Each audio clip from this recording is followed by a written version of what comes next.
So hello everyone, welcome back. तो हम आ चुके हैं vehicle on ban rough road. मतलब अब हमें फ्रिक्शन की बात करनी पड़ेगी। तो डायग्राम तो आपको दिख ही नहीं होगी, लेकिन क्या हो रहा है उस डायग्राम में वो शायद किसी को समझ रहा होगा, किसी को नहीं समझ रहा होगा। तो मैं फटाक से एक बार डायग्राम एक्सप्लेन कर देता हूँ, मैं यहाँ पे निकाल देता हूँ आपको। तो देखो, इस तरीके से कर्व रोड है, ये हो गया हमारा हॉरिजॉन्टल सरफेस, और हमें यहाँ पे बैंक रोड बनाना है। तो आउटर एज जो है हमने थोड़ा ऊपर उठा लिया विथ एंगल सम थीटा।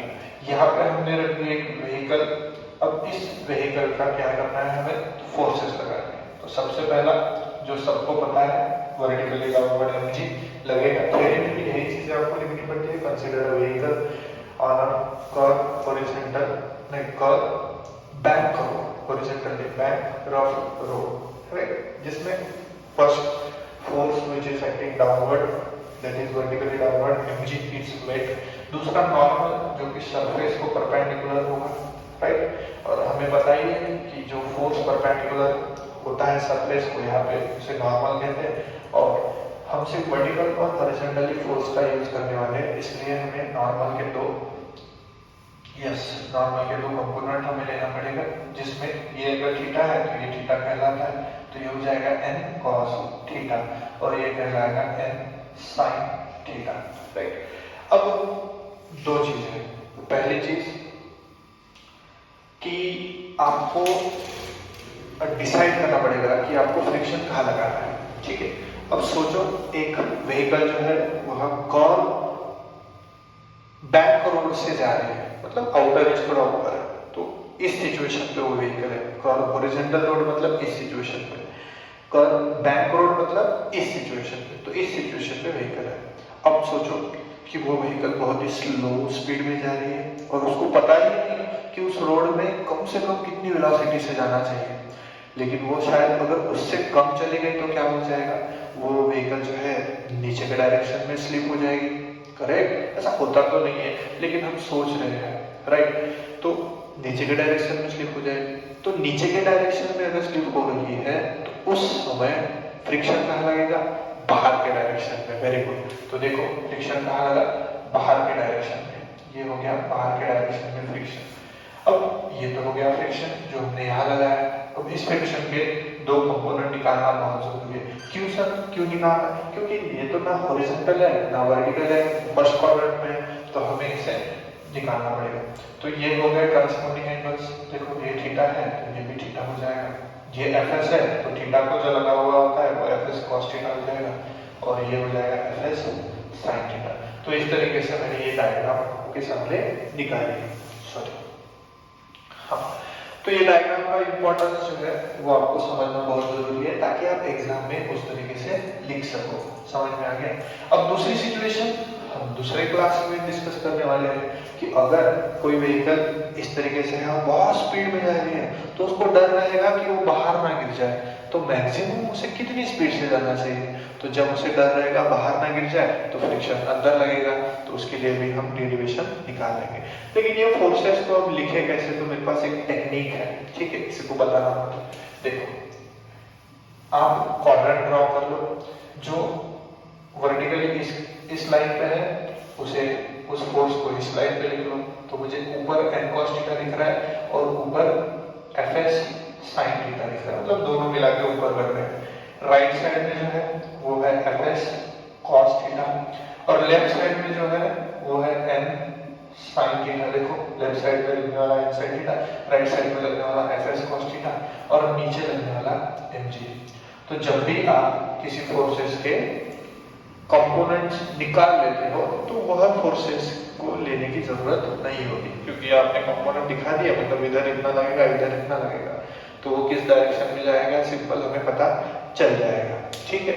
अब देखो, ये हो गया, तो इससे हम बैलेंस कर सकते हैं। अब बहुत ही ध्यान से सुनना है आपको कि व्हीकल तो रोड पे रहेगी, ना ऊपर उड़ने वाली है ना जमीन में जाने वाली है, तो ये दोनों मिला के इसको बैलेंस ही करेंगे। बात समझ में आ गई ना, ऊपर उड़ने वाली है व्हीकल ना जमीन में जाने वाली है, वो ऑन द रोड ही रहेगी।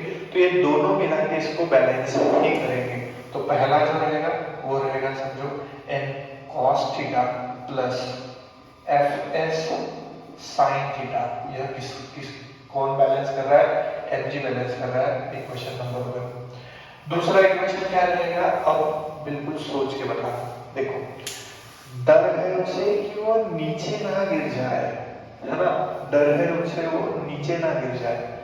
तो जिसका डर है उस डायरेक्शन में तो फोर्स ज्यादा ही रहेगा ना, है ना? क्योंकि तभी तो डर लग रहा है कि वो नीचे ना गिर जाए। तो इन दोनों में से कौन सा फोर्स ज्यादा होगा? सिंपल है, n sin थीटा ज्यादा होगा, राइट? और बाहर का कम होगा, fs cos थीटा। अब इसका मतलब ये है कि एग्जांपल, अगर इधर 10 न्यूटन फोर्स लग रहा है एग्जांपल, और इधर समझो 7 न्यूटन फोर्स लग रहा है, ठीक है? तो इधर 10 न्यूटन से खींचा जा रहा है, उधर 7 न्यूटन से खींचा जा रहा है, और एक्चुअली में अंदर के डायरेक्शन में कितना फोर्स लग रहा है? मतलब अंदर के डायरेक्शन का फोर्स मतलब सेंट्रीपिटल फोर्स कितना लग रहा है? 10 माइनस 7, है ना? इधर के 10 को 7 न्यूटन ने बैलेंस कर दिया, तो बचा 3 न्यूटन वो अंदर लगेगा, और जो अंदर लगने वाला है वही तो हमारा कौन सा फोर्स होता है? Yes, centripetal force. तो हम क्या करेंगे? 10 माइनस 7 का मतलब होगा n sin theta minus fs cos theta. Yes, very good. Is provided necessary centripetal force mv square upon r। Equation number 2 बस खत्म। अब कुछ भी नहीं बचा है, राइट? आप इतना नोट कर लोगे, वेरी गुड। अब कुछ भी नहीं बचा है, अब सिर्फ हमें इसे इक्वेशन बनाना है वेलोसिटी के लिए। तो मैं क्या करूंगा?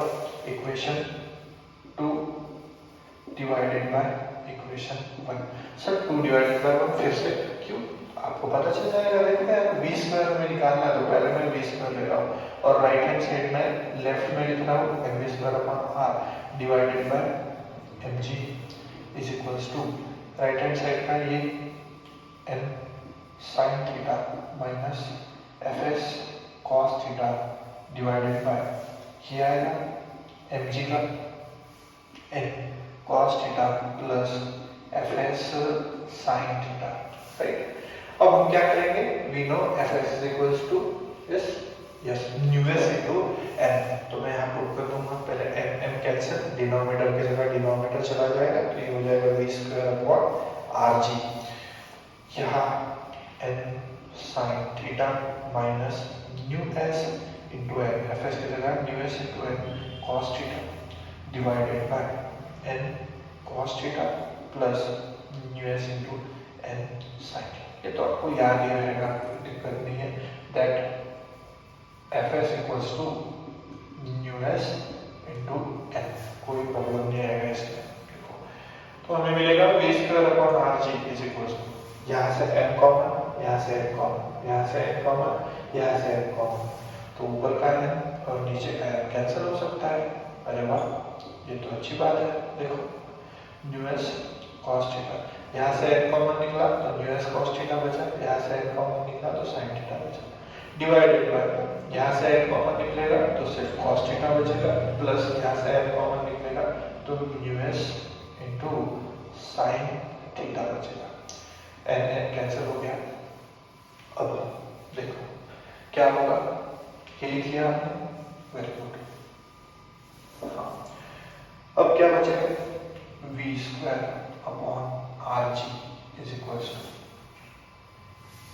sin theta minus mu s cos theta divided by cos theta plus mu s sin theta, ठीक है? ये हमें लिखा। अब हम क्या करेंगे? यहाँ पे cos थीटा से मल्टीप्लाई करेंगे और cos थीटा से डिवाइड करेंगे। समझ में आ गया? ये रिमेंबर वाली स्टेप है, multiply and divide by cos theta. Simple देखो, v स्क्वायर अपॉन rg, इसको cos थीटा से मल्टीप्लाई किया, cos थीटा से डिवाइड किया, is equals to sin theta को cos थीटा से मल्टीप्लाई, cos थीटा से divide, minus mu s cos theta को cos थीटा से मल्टीप्लाई, cos थीटा से डिवाइड, है ना? cos थीटा को cos थीटा से मल्टीप्लाई cos थीटा से divide plus mu s sin theta को cos थीटा से मल्टीप्लाई cos थीटा से डिवाइड करो। समझ में आ रहा है क्या हो रहा है यहाँ पे? तो ये रिमेंबर वाले स्टेप है, ये याद रखनी पड़ेगी। ठीक है, कुछ भी हो याद तो रखनी पड़ेगी यार। ओके, अब cos थीटा कैंसिल, तो डिवाइड किया ही क्यों था सर? ये प्रोसेस है, करनी ही पड़ती। Sine upon cos tan theta, okay, बचेगा क्या?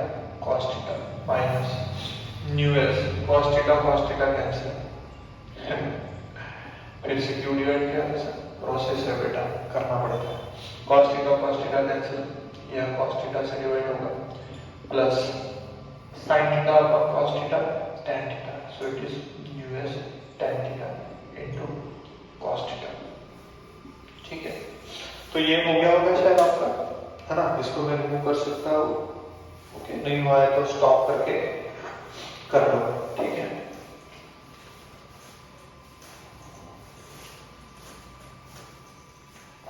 हाँ, तो हम है अभी आखिरी पड़ाव में v square upon R G is equals to, तो यहाँ से देखो cos थीटा कॉमन, यहाँ से cos थीटा कॉमन, यहाँ से cos थीटा और यहाँ से cos थीटा कॉमन, तो हमने ले लिया cos थीटा कॉमन, तो अंदर क्या बचेगा? tan theta minus mu S, very good, divided by यहाँ से cos थीटा कैंसिल, तो वहाँ पे cos थीटा निकल गया तो सिर्फ 1 बचेगा इनटू न्यू एस, और वहाँ बचेगा सिर्फ tan theta. cos theta getting cancel, we got v square R G divide में इधर आने के बाद मल्टीप्लाई हो जाएगा और यहाँ मिलेगा हमें tan theta minus mu s divided by 1 plus mu s tan theta. Correct? अब वही square root on both side, square root on both side, right? तो क्योंकि हमारी मिनिमम वेलोसिटी है तो आप यहाँ से लिख के आ सकते हो, लिखते हुए आ सकते हो स्टार्टिंग से कि इट इज मिनिमम वेलोसिटी, या लास्ट में भी लिख सकते हो since it is minimum velocity, therefore v minimum is equals to, ये हो जाएगा अंडर रूट, ये अंडर रूट और स्क्वायर कैंसिल हो जाएगा यहाँ का v वेलोसिटी का, और R G under root tan theta minus mu s divided by 1 plus mu s tan theta. खत्म, फिनिश, टाटा बाय बाय, है ना? सिंपल था, तो सिर्फ थोड़ा मैथमेटिक्स है वो हो गया, तो आंसर तो आ गया है। This is the minimum velocity is equals to under root R G, तो R is the radius, G is the वही। अब सिर्फ हमने जो सॉल्व किया था ना पहले उसमें आर जी tan थीटा था, आर जी न्यू एस था, 1/न्यू एस था, तो आर जी tan थीटा कब आया था? जब वहाँ पे कोएफिशिएंट ऑफ फ्रिक्शन नहीं है। तो यहाँ पे भी आप देख सकते हो, अगर कोएफिशिएंट ऑफ फ्रिक्शन नहीं है तो क्या होगा? देखो, कोएफिशिएंट ऑफ फ्रिक्शन नहीं है मतलब न्यू एस, हमारा टॉपिक यहाँ पे खत्म हो गया। ठीक है, अब mu s is equals to अगर हमने 0 रख दिया तो क्या होगा? देखो, अंडर रूट आर जी, तो ये बचेगा सिर्फ tan थीटा, न्यू एस नहीं है तो 0 हो जाएगा, divided by 1 plus 0 into tan theta 0, 1 plus 0 1 हो जाएगा, तो फाइनली हमें क्या मिलेगा? Under root R G tan theta, जिसे हम क्या कहते हैं? मोस्ट सेफ स्पीड, है ना? तो मोस्ट सेफ स्पीड और ये मिनिमम स्पीड, इसी तरीके से हमें निकालना है मैक्सिमम स्पीड। तो आपको देखना पड़ेगा एग्जाम कि आपको किस तरीके से पूछा जा रहा है। मोस्ट सेफ स्पीड पूछी गई है, मोस्ट मैक्सिमम स्पीड पूछी गई है या मिनिमम स्पीड पूछी गई है, वो चीजें को ध्यान में रख के हमें क्वेश्चंस के आंसर फाइंड करने हैं। So here vehicle on a bank, rough road, friction जो ऊपर लग रहा है, आप सेम ट्राई कर सकते हो फ्रिक्शन जब नीचे लगेगा। नेक्स्ट वीडियो में तो आपको देखने को मिलेगा ही, लेकिन आप खुद ट्राई करके भी देख सकते हो। राइट, एग्जाम में इसी तरीके से आपको पूछा जाएगा, तो लगभग 14-15 मिनट का ये वीडियो हुआ होगा, तो लिखने में भी आपको उतना ही टाइम लगने वाला है, लगभग 6 से 7 मिनट आपको लिखने में लगेंगे, पूरी तरीके से याद होता है तो। ठीक है। So thank you. कोई भी कंसेप्ट अगर नहीं समझता है तो आप कमेंट कर सकते हो, और अगर समझ रहे थे तो बार बार देखो, समझो और टॉप करो। ठीक है, चलो मिलते हैं नेक्स्ट वीडियो में। Bye bye.